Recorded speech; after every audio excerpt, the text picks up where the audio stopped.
The elevator lobby on the 18th floor of Penmark Tower was empty at 6:47 on a Thursday evening. Laura Bishop stood with her phone pressed against her thigh, screen black, battery dead, and a board vote in 14 hours that she was not ready for. She needed Robert Connell's voice on the other end of a line, and she needed it now.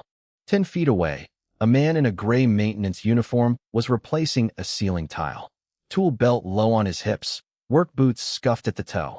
She had seen him before, mornings, hallways, always somewhere in the background. "Excuse me," she said. "Can I borrow your phone? Mine's dead." He pulled it from his back pocket and held it out without a word. She took it, opened the contacts, and typed the number she knew from memory. The digits auto-matched a saved entry. The name on the screen read, Dad. Laura stopped. She looked at the man. He was already watching her, steady, unhurried, like a person who had been standing still for a long time and had no intention of explaining why. She did not press call. This man had been invisible in this building for 3 years. What he carried in silence is about to change everything. Stay. You are going to want to hear this. Adam Connell's alarm went off at 5:15 every morning, and every morning he shut it off on the first tone.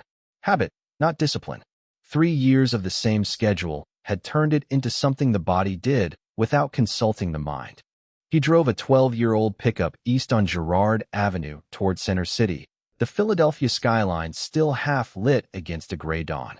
His maintenance uniform hung from the passenger headrest, pressed the night before, badge clipped to the visor.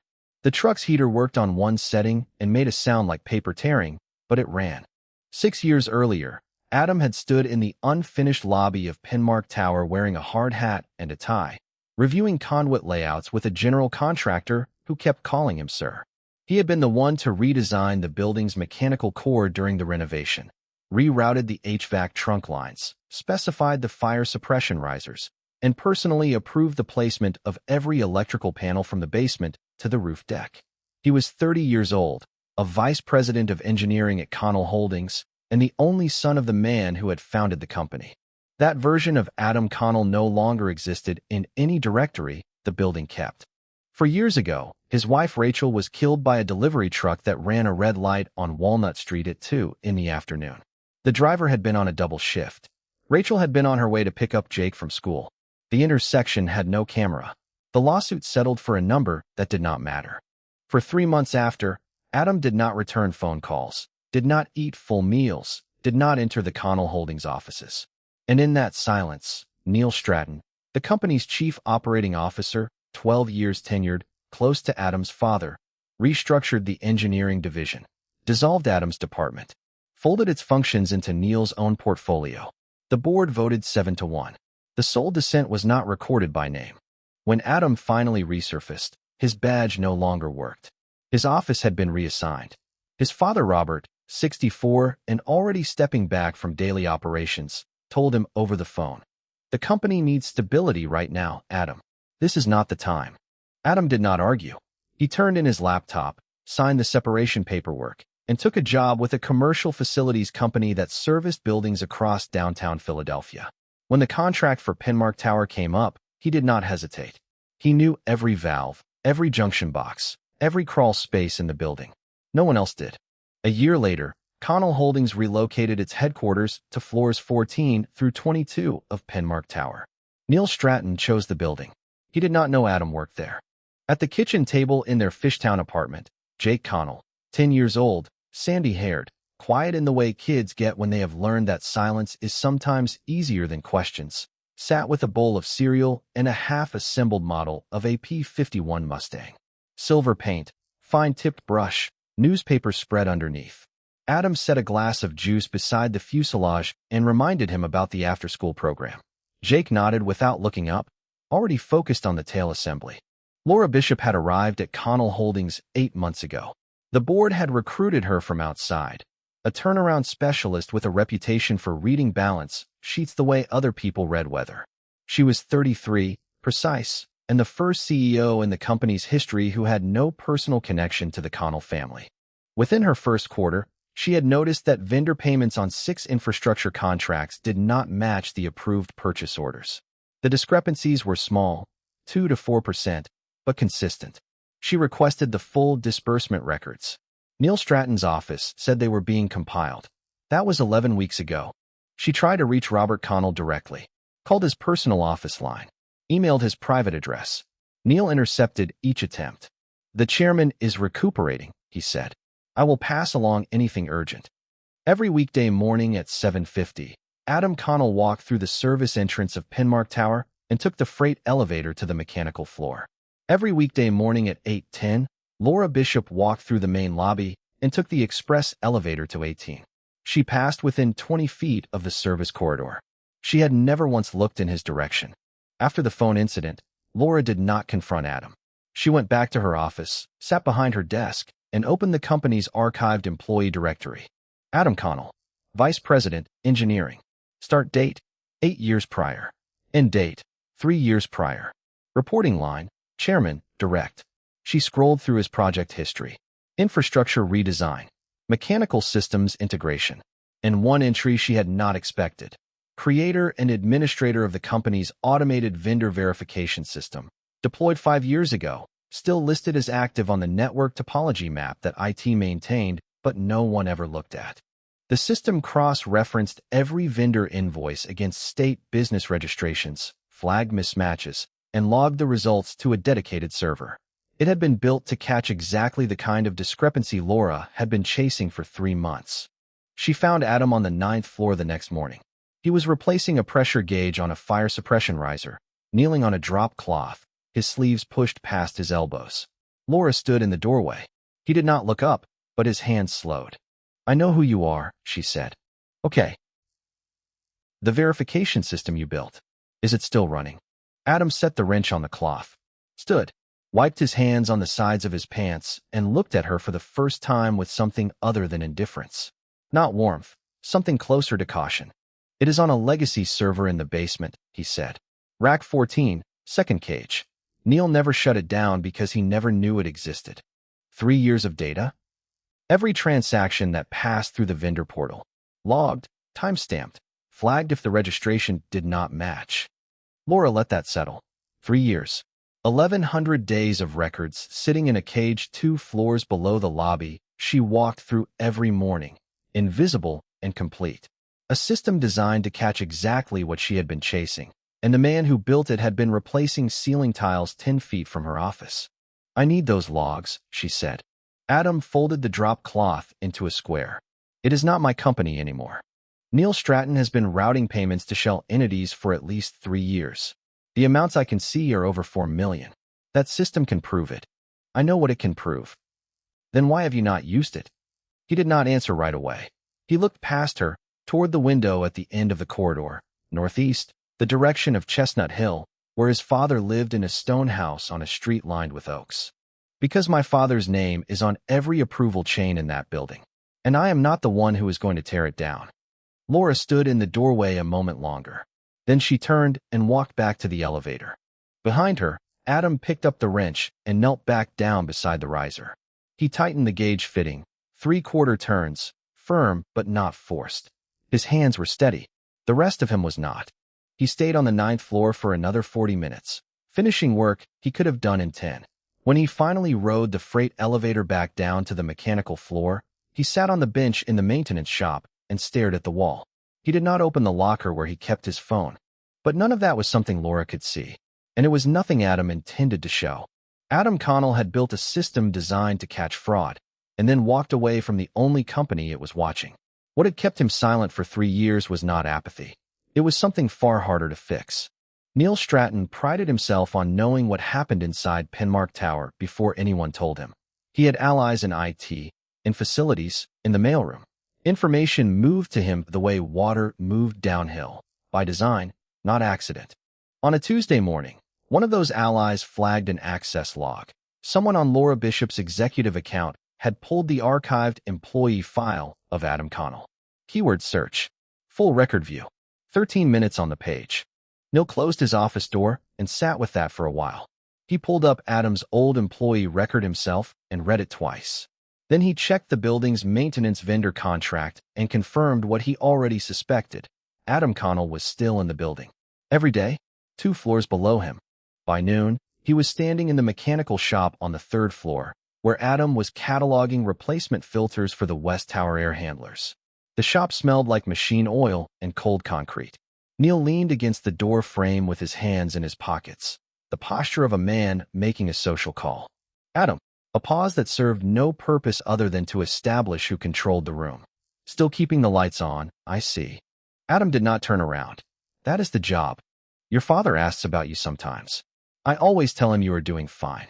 Neil smiled at the back of Adam's head. Staying busy. Adam set a filter on the shelf and wrote a number on a clipboard. Some systems in this building are legacy for a reason, Neil said. His tone had not changed, but the sentence had no casual reading. Old wiring, outdated panels.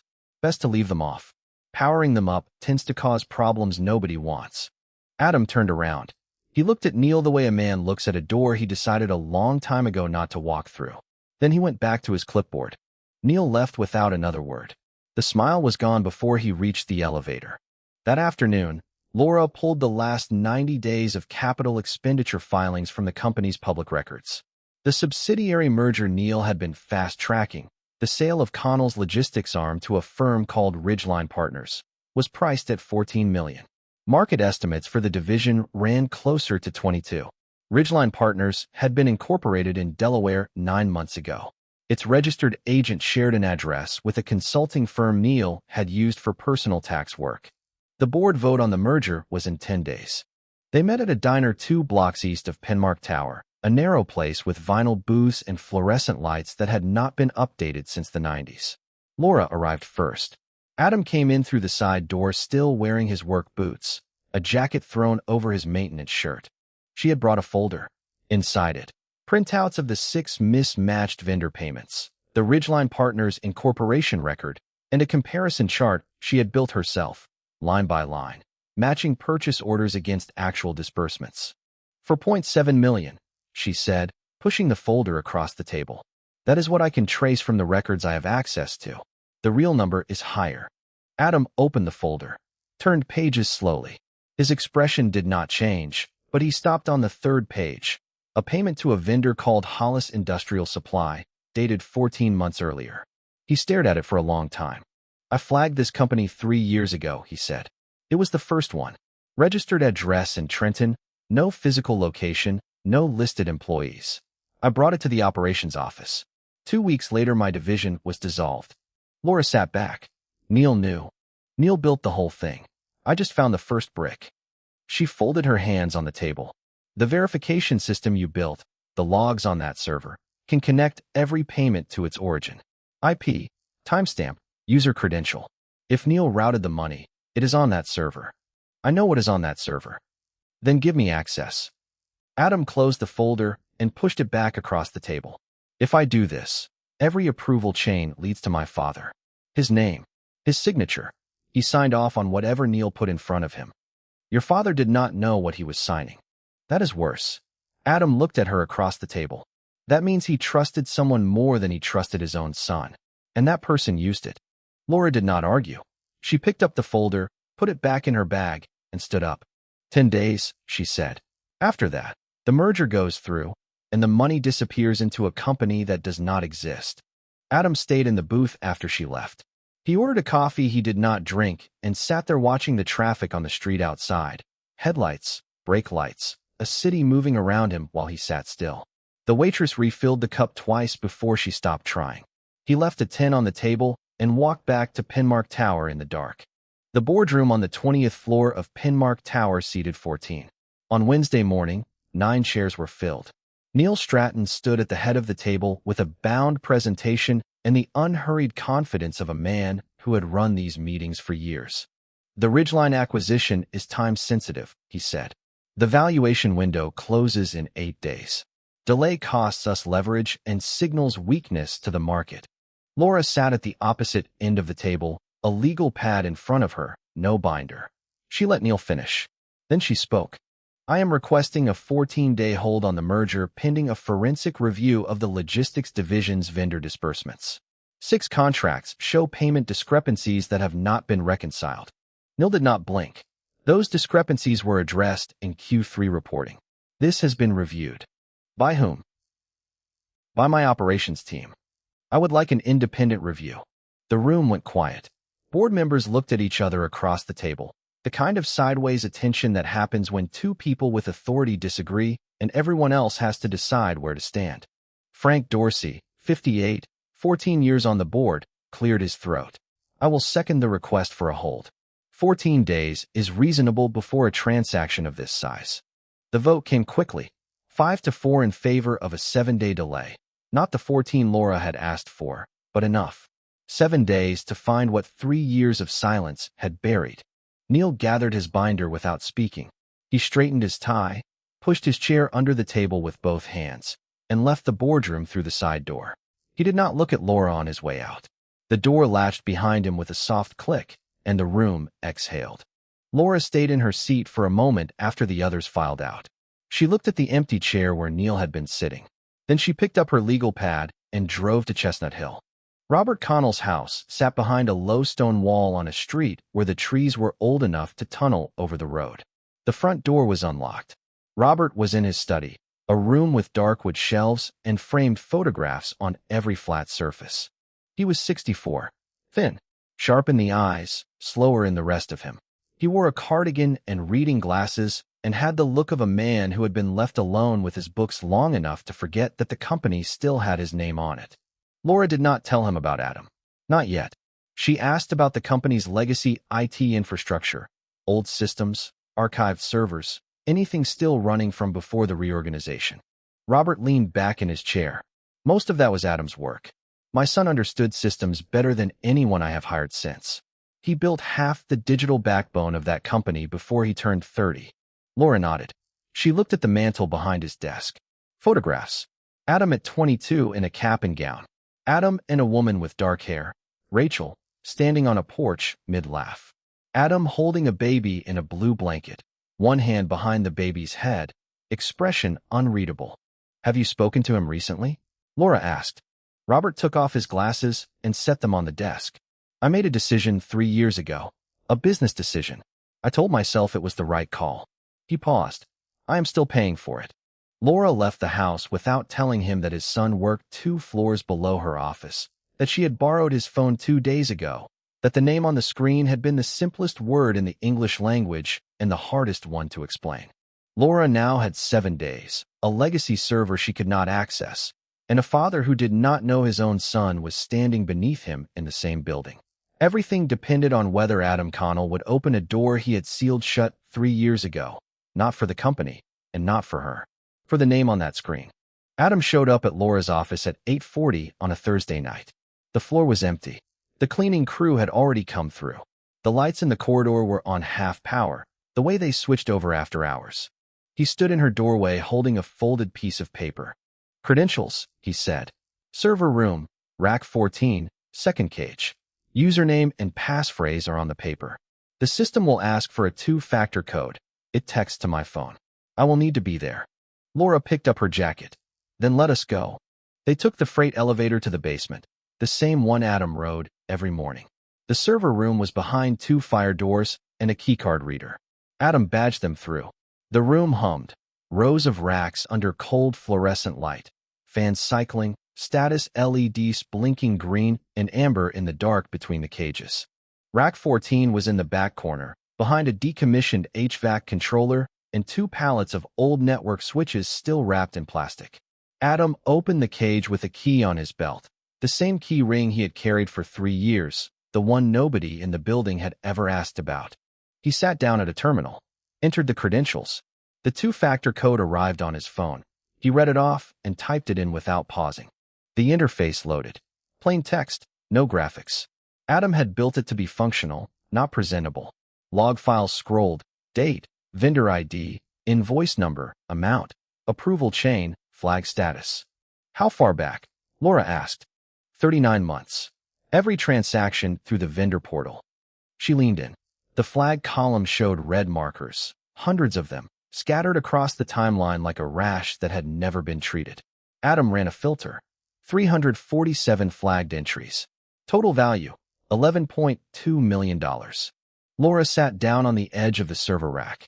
She had estimated 4.7. This was more than double. IP logs? She asked. Adam ran another query. Every flagged transaction originated from the same internal IP block assigned to the COO's office suite. User credential, N. Stratton.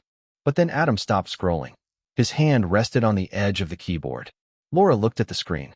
41 of the flagged transactions carried a second signature in the approval chain. Digital, time-stamped, logged by the system as authorized. The name, Robert Connell, chairman. Adam did not speak.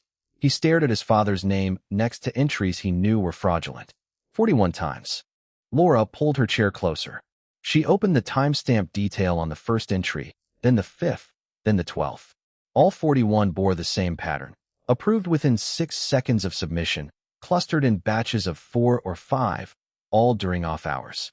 This was not manual, she said. These were auto-approved.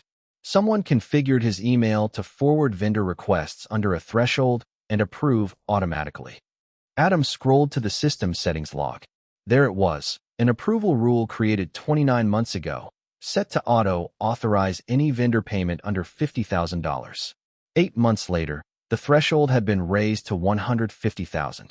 Both changes were made from the COO's credentials. Adam leaned back. His hands dropped to his sides. He automated my father's trust, he said. Set it up so the old man never had to see a thing. And then raised the ceiling until it did not matter. Laura wrote down the server path, the log file names, and the timestamp ranges. She looked at Adam. His face was still, but his jaw was tight, and one hand gripped the edge of the terminal table. This proves Neil built it, she said. And it proves your father never saw it. Adam stood up. He closed the terminal. He did not say anything else. Laura pulled out her phone and called Frank Dorsey. It rang 4 times. Frank, I need the audit committee in a room before the merger vote. I have the evidence. All of it. Neil Stratton found out at 6 the next morning. His IT contact flagged the server access. Rack 14. Basement. 9:18 p.m. to 10:41 p.m. badge used. A. Connell. Maintenance. By 8, Neil was in Laura's office. He did not knock. You accessed a decommissioned server using a maintenance worker's credentials after business hours. He stood in front of her desk with his hands flat on the surface. That is unauthorized system access. That is a liability issue. And the man you used has a personal vendetta against this company. Laura did not stand. She opened a folder on her desk, printed pages from the night before. The server is not decommissioned. It is active. It has been logging vendor transactions for over 3 years. And the data shows $11.2 million routed to entities you control. Fabricated. Planted. A disgraced former employee with root access to a legacy system. Any lawyer would shred that in 5 minutes. The external auditor has the same data. Frank Dorsey notified the audit committee this morning. Neil straightened. The shift was small, shoulders pulling back, chin lifting a 1/4 inch, but it changed the air in the room. You do not know what you have started, he said. This board has operated on trust for 14 years. You have been here 8 months. When I present what has actually happened, that you conspired with the chairman's estranged son to manufacture a case against me, who do you think they will believe? Laura looked at him the way she looked at a balance sheet, without emotion, without hurry. The server logs are not manufactured. They are machine-generated, time-stamped, and they show your IP, your credentials, and an auto-approval rule you created on the chairman's account. Neil left her office without responding. The glass door closed behind him with a sound like a drawer sliding shut. By noon, he was in Chestnut Hill. Robert Connell opened his front door and found Neil standing on the porch with a manila folder under his arm and an expression Robert had never seen on him before. Not concern, not confidence, but something between the two that looked like a man trying to control a situation that was already past controlling. Robert, I need to tell you something about your son. They sat in the study. Neil laid it out. Adam had been accessing company systems from his maintenance position. Laura Bishop, inexperienced, overeager, had been drawn in. Together, they were building a false narrative designed to discredit Neil and destabilize the board. Adam's motive was personal. He blamed Neil for his removal 3 years ago. This was revenge, not justice. Robert listened without interrupting. His hands rested on the arms of his chair, fingers still. He asked 2 questions, both about timing, when Adam accessed the server and when Laura first contacted him. Neil answered both with precision. Robert nodded slowly and looked at the photographs on his mantle for a long time. Then he picked up the phone on his desk and called Laura. Is my son involved in this? Laura paused. 1 second. 2. Then, yes. And he is the reason I can prove what Neil has been doing to your company. The line was quiet for a long time. Robert set the receiver down without saying goodbye. The emergency board meeting convened at 9 a.m. on a Monday, 6 days before the originally scheduled merger vote. All 9 seats filled. Frank Dorsey sat to Laura's left. Neil Stratton sat at the far end with his attorney, a gray-suited man who carried a leather briefcase and spoke only when directly addressed. Neil went first. What you are about to hear is the result of a coordinated effort by a former employee with a documented grievance and a CEO who has been in this role for less than a year. Adam Connell was removed from this company 3 years ago for cause. He has since used his maintenance access to infiltrate legacy systems and manipulate data in support of a personal vendetta. He paused, looked around the room. Some board members met his eyes. Others did not. Frank Dorsey stood. He connected a laptop to the room's display and opened a series of files. Server logs. 347 flagged transactions. IP traces. The auto-approval rule on Robert Connell's account, created by Neil's credentials, modified twice. $11.2 million, Frank said. Routed through 14 vendor entities. 9 of those entities were incorporated in the last 3 years. None maintain a physical office or reported employees. Neil's attorney raised a hand. The chain of custody on this data is compromised. It was extracted by a non-authorized individual using a maintenance badge after hours. This is inadmissible in any proceeding. Laura opened a second folder.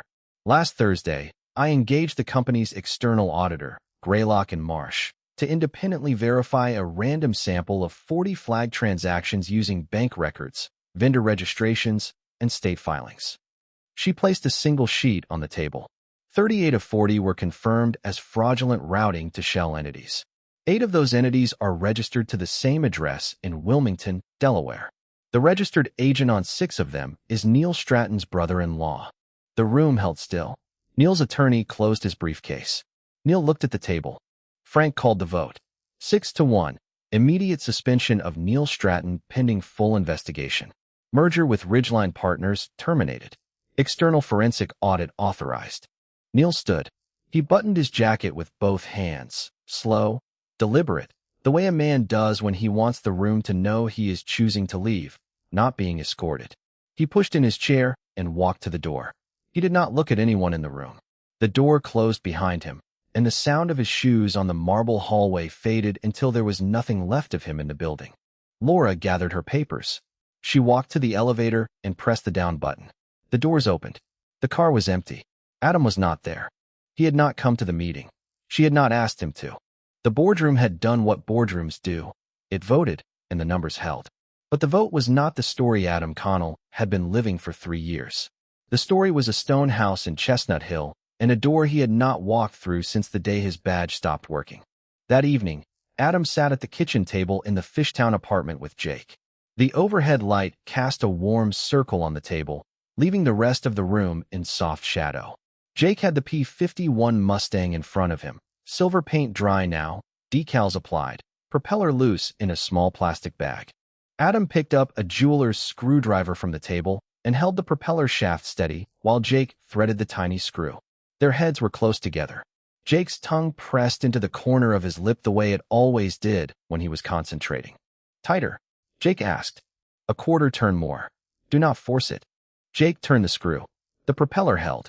He flicked it with one finger, and it spun, smooth, balanced. He looked up at Adam, and Adam nodded once. The doorbell rang at 7:38. Adam set down the screwdriver and walked to the door. Robert Connell stood in the hallway. He wore a coat over a sweater, no tie. His hands were at his sides.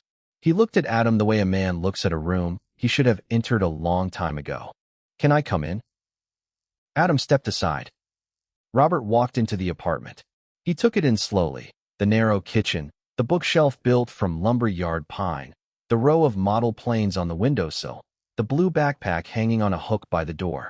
He did not comment on any of it. Jake looked up from the table. He held the P-51 in one hand, propeller still spinning. This is your grandfather, Adam said. Jake studied Robert for a moment. Then he held up the plane. I just finished it. Want to see? Robert sat down at the table. Jake set the Mustang in front of him and pointed out the details, the paint scheme, the rivets he had pressed into the plastic with a pin, the way the landing gear folded. Robert asked about the wingspan. Jake told him. Robert asked about the paint. Jake explained the process. Primer first, then 2 coats, then a clear seal. Adam stood at the counter and made coffee. He set a mug in front of his father without being asked. Robert held the plane carefully, turning it in the light. He set it down and looked at Adam. I should have come here 3 years ago.